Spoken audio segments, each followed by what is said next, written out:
자네는 누구인가? 내 이름 명란 젓갈이죠.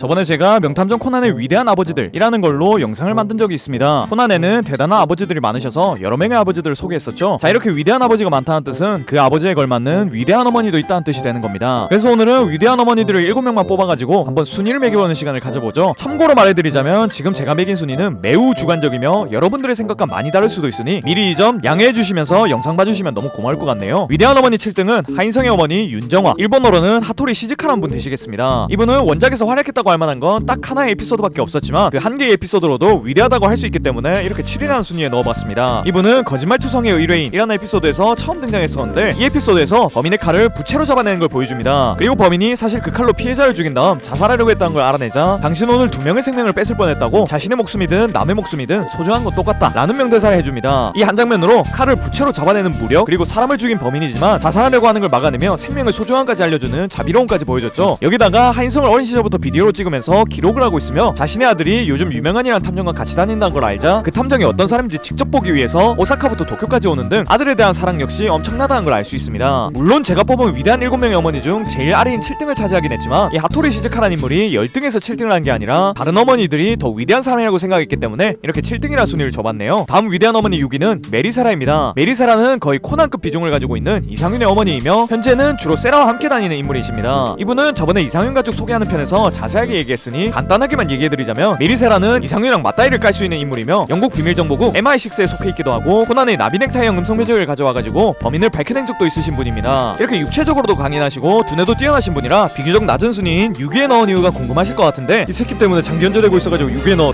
메리사라가 이렇게 스펙이 꽤나 괜찮긴 한데 앞서 하토리 시즈카라는 사람처럼 모성애가 있는지는 잘 모르겠어가지고 낮은 순위에 넣었습니다. 보면 세라랑 맨날 같이 다니는데 딸인 세라가 엄마인 메리사라를 챙기는 기분이고 메리사라는 그냥 무슨 지 딸의 심부름꾼 마냥 쟤한테 접근해서 알약 뜯어내고 와 이런 식으로 명령만 하고 아무것도 안 하는 느낌이었어요. 여기다가 지 아들인 이상윤이 본인 말 안 듣고 딴 거 하려고 하니까 바로 스파링 요청하는 거 보면 이상윤을 아들로 생각하는 게 아니라 동료로 생각하는 게 아닐까 하는 생각도 들었습니다. 물론 작품에 안 나왔을 뿐 메리가 자신의 자식들을 사랑하는 건 당연하겠지만 제가 봤을 때 메리는 그닥 자식을 사랑하는 부모의 모습을 안 보여줘서 무력이나 지력으로 봤을 때는 분명 뛰어난 사람이 맞지만 어머니란 입장에서는 그닥 뛰어나다고 생각을 안 해서 이렇게 6위란 순위를 줘봤네요. 다음 위대한 어머니 5위는 장미의 어머니인 미야노 엘레나 되시겠습니다. 미야노 엘레나란 사람이 조금 생소하다고 느끼실 분들도 몇몇 있으실 것 같은데 조금의 설명을 해드리자면 이분은 장미와 안제의 어머니로 메리세라와 자매인 영국인입니다. 영국인이었던 엘레나는 일본에 유학을 오게 됐고 이때 미야노 아치시라는 남자와 눈이 맞아서 결혼을 하게 됐죠. 둘은 결혼을 한 뒤 병원을 열어 같이 일을 했고 그러던 중 검은 조직의 눈에 띄어 검은 조직에 들어가서 약을 개발하게 됩니다. 이렇게 둘이 검은 조직에 들어가서 개발했던 알약이 바로 아포톡신 486이라는 알약이었고 미스테리 트레인 사건 때 나왔던 떡밥을 보면 미야노 엘레나가 실버블렛이라고 불리는 약을 만들고 있다는 식으로 언급되기도 했습니다. 이렇듯 미야노 엘레나는 명탐정 코난이란 만화의 근본적인 시작점이자 코난이 해결해야 하는 문제인 아포톡신 486이라는 알약의 기초를 다져놓은 사람이라고 볼 수 있습니다. 개인적으로 지금까지 말했던 두 분의 어머니나 앞으로 얘기할 4명의 어머니들보다 미야노 엘레나가 지능 하나는 제일 뛰어나다고 볼 수 있을 것 같습니다. 하지만 무력이 거의 없는 수준이라 하인성의 어머니보다 낮은 순위인 게 맞지 않나 하는 생각도 듭니다만 이분의 모성애를 본다면 말이 달라지실 겁니다. 이분은 장미가 아주 어린 시절에 돌아가셔서 모성애를 볼 수 없지 않나 하는 생각도 들 수 있지만 본인이 이렇게 일찍 죽을 걸 예상이라도 하셨는지 엘레나는 장미를 위해 장미에게 해주고 싶은 말들을 녹음해서 남겨놨었습니다. 11살이 된 시오에게, 19살이 된 시오에게 등등 미래의 시오, 그러니까 장미를 위한 말들을 녹음해놨던 거였죠. 이걸로도 너무 짠해가지고 눈물이 날 것 같은데 이분의 인성은 또 다른 곳에서도 볼 수 있습니다. 미야노 엘레나는 앞서 말했듯이 혼혈이었고 일본에서 사는 것이 익숙하지 않은 사람이었습니다. 그러던 와중 자신과 비슷한 혼혈 남자아이를 보았고 그 아이가 다른 아이들과 다르다는 이유로 괴롭힘받는 걸 알자 직접 치료해주며 격려를 해주기도 했죠. 그 혼혈아이가 바로 지금의 후루야 레이, 즉 안기준이었습니다. 안기준이 미야노 엘레나를 어린 시절의 은인처럼 여기고 있는 걸 보면 엘레나가 어떤 인성을 가지고 있었는지는 잘 알 수 있을 것 같네요. 아무튼 이렇게 무력이란 건 없지만 세계관 최고의 지능과 엄마로서의 역할을 다했던 미야노 엘레나를 5등이란 순위에 넣어봤습니다. 그 다음 위대한 어머니 4위는 미야니의 엄마인 키사키 에리, 한국어로는 노일이란 분 되시겠습니다. 이분은 무페이 변호사라고 불리는 사람으로 법정에 서면 승소 확률이 굉장히 높은 변호사이십니다. 현재 개인 법률사무소를 가지고 있으시고 가끔 나와서 코난이 사건 해결하는데 도움을 주는 걸 보면 추리력도 뛰어나다는 걸 알 수 있죠. 여기다가 무력 또한 뛰어난데 이분이 처음 나오셨던 에피소드를 보면 본인보다 덩치가 2배 정도 큰 남자를 업어치기로 넘겨버립니다. 이런 무력을 보면 멧돼지 같은 미라니가 사춘기를 겪지 않고 올바르게 컸다는 걸 알 수 있죠. 그리고 여기다가 미라니가 부르면 어디든지 나가지고 거기서 꼴 보기 싫은 유명인을 만나도 미라니 너가 아니었으면 그냥 당장 나갔을 거다 라고 말해주는 등 자신의 자식인 미라니를 많이 아끼는 듯한 모습도 보여줍니다. 물론 미라니 때문에 나왔던 건 했지만 유명한이 다정한 말해주면 바로 볼이 빨개지는 걸 봤을 때 그냥 흔한 친데레인 걸로 추정됩니다. 아무튼 이렇게 완벽하다고 볼 수 있는 노엘이지만 딱 한 가지 흠이 있습니다. 그것은 바로 요리 실력이죠. 유명한가 노엘이가 지금 별거하고 있는 중인데 이 별거의 주된 이유가 바로 이 노엘의 요리 실력에 있다고 볼 수 있습니다. 지금 미란이가 요리를 잘하고 모든 끼니를 자신이 직접 요리를 해서 만든 이유가 아마 엄마라는 존재가 요리를 너무 못해가지고 아 이거 이 집안에서 생존하려면 내가 요리를 잘해야 되겠다 라는 생각을 가진 덕분에 미란이가 이렇게 요리 실력이 좋아진 게 아닐까 하는 생각이 드네요. 자, 그 다음 위대한 어머니 3위는 팬텀 레이디 되시겠습니다. 이분의 정확한 이름은 쿠로바 치카게, 즉 쿠로바 카이토 궤도 키드의 어머니 되시는 분이십니다. 이 팬텀 레이디란 분은 원작에선 그냥 언급만 됐었고 매직 카이토에서 주로 나왔던 사람입니다. 이분이 원작에서는 활약이 적어가지고 이분의 순위를 어떻게 할지 좀 고민을 많이 했습니다. 궤도 키드의 어머니인데다가 1대 궤도 키드와 함께 도둑질을 해왔던 사람이기도 하니 신체 능력 하나는 뛰어날 거라고 생각을 했고 매직 카이토에서 뭐 팔을 자르는 척하고 도망을 갔다 라는 식으로 언급된 걸 보면 지능도 좋은 것 같았습니다. 무엇보다도 키드의 아버지가 일찍 돌아가신 바람에 잘못하면 키드가 충분히 엇나갈 수 있는 상황이었지만 혼자서 키드를 돌봤는데도 키드가 엇나가지 않고 밝게 잘 자란 걸 보면 어머니로서의 역할도 충분히 한 것 같았습니다. 물론 아들을 자신과 똑같은 도둑으로 만든 건 좀 교육 철학에 문제가 있는 것 같긴 한데 이런 건 그냥 넘어가도록 하겠습니다. 그 다음 위대한 어머니 2위는 남도일의 어머니인 쿠도 유키코, 한국어로는 이하연 되시겠습니다. 이분은 다들 아시겠지만 전 세계적으로 유명한 여배우이십니다. 남건도 추리소설가로 유명하니 이 부분은 셀럽 부부라고 볼 수 있는 거죠. 아무튼 이렇게 부부가 쌍으로 유명하니까 두 분이서 벌어들인 돈은 아마 상상을 초월할 수준일 겁니다. 그래서 도일이를 키울 때 절대로 부족함 없이 키웠을 게 분명하죠. 지금도 도일이 혼자 살 집을 자취방 수준이 아닌 대형 저택 하나를 그냥 준 걸 보면 돈으로 도일이를 섭섭하게 한 적은 없을 걸로 추정됩니다. 그리고 지금까지 소개했던 어머니들은 자식에게 도움을 주고 있긴 하지만 자식이 어떤 심각한 사건을 해결할 때라던가 검은 조직 같은 범죄 조직을 상대할 때 직접적으로 도움을 주신 분은 없으십니다. 하지만 이 야연이란 분은 도일이가 검은 조직을 상대할 때 자신의 뛰어난 변장 실력을 이용하여 검은 조직을 속일 수 있게 도와주기도 했고 코난뿐만 아니라 코난의 최측근인 이상윤을 위해서 이상윤을 다른 사람으로 위장까지 시켜줬었습니다. 이렇듯 굉장히 유능하신 분이신데 솔직히 순위를 정할 때는 좀 고민을 많이 했습니다. 아시다시피 도일이가 부모님과 함께 있는 경우는 거의 없었습니다. 도일이 어머니 아버지는 굉장히 바쁘신 분들이라 해외에 나가 있는 일을 많으시고 그래서 도일이는 혼자 있는 경우가 많았죠. 그래서 아무리 도일이에게 돈을 많이 준다고 하더라도 자식을 혼자 두는 것은 좀 그렇지 않나 하는 생각을 했었습니다. 하지만 가끔씩 두 분이 일본으로 돌아왔을 때 도일이가 투덜대긴 해도 어머니 아버지를 바라볼 때 전혀 미움의 감정이 느껴지지 않는다는 것과 도일이가 위험에 빠진 것 같으면 항상 돌아와서 도일이를 위해 여러 일을 해준다는 걸 봤을 때 도일이가 어머니에게 사랑을 부족하게 받은 것 같진 않더라고요. 그러니까 코난이 검은 조직을 상대할 때 엄청난 도움을 준다는 것과 어머니로서 자식에게 엄청난 사랑을 주었다는 것을 근거로 이하연을 위대한 어머니 2위로 선정해봤습니다. 자, 마지막 위대한 어머니 1위는 바로 샤론 빈야드입니다. 무슨 개소리세요? 라고 하는 분들이 꽤나 있을 것 같은데 잠시 저의 개논리를 들어봐 주시면 감사하겠습니다. 자, 여러분, 샤론 빈야드에 따른 크리스 빈야드입니다. 현재 크리스 빈야드는 검은 조직에 들어가서 베르무트라는 인물로 활동 중이며 뛰어난 변장 실력으로 진 다음 가는 실력자라고 볼 수 있는 사람입니다. 물론 딸이 안 좋은 집단에 들어가서 이렇게 실력을 발휘하고 있다는 것이 부모로서 잘못한 게 아니냐 하는 생각을 하실 수도 있고 애초에 저건 딸이 아니라 샤론 빈야드랑 크리스 빈야드가 동일 인물인데 뭔 개소리를 하고 있는 거냐 라고 물어보는 사람도 있겠죠. 하지만 여러분, 그렇기 때문에 더 위대한 어머니가 아닐까요? 딸을 올바르게 키우기 위해 어머니인 샤론 빈야드가 딸인 크리스 빈야드랑 동일 인물이 되어버리는 모딸일 체일경지, 이것이 어쩌면 모든 어머니들의 이상향인 궁극의 어머니라고 볼 수 있는 게 아닐까요? 죄송합니다. 뭔가 이번 영상에 개소리가 부족한 것 같아서 마지막에 좀 개소리를 넣어봤네요. 아무튼 이렇게 7명 정도가 위대한 어머니 7명이라고 볼 수 있을 것 같네요. 여기 안 넣은 어머니로는 뭉치 어머니라던가 오영사의 어머니, 오라의 어머니 정도가 있습니다. 이분들은 다들 출연이 적거나 그닥 존재감이 없으신 분들이라 이 순위에 넣지 않았습니다. 혹시나 또 제가 빠뜨린 어머니가 있다면 여러분들이 댓글로 알려주시면 너무 좋을 것 같네요. 오늘도 이런 영상 봐주셔서 너무 고맙고 전 더 재밌는 영상으로 돌아오겠습니다. 그럼 다음 시간에 만나요.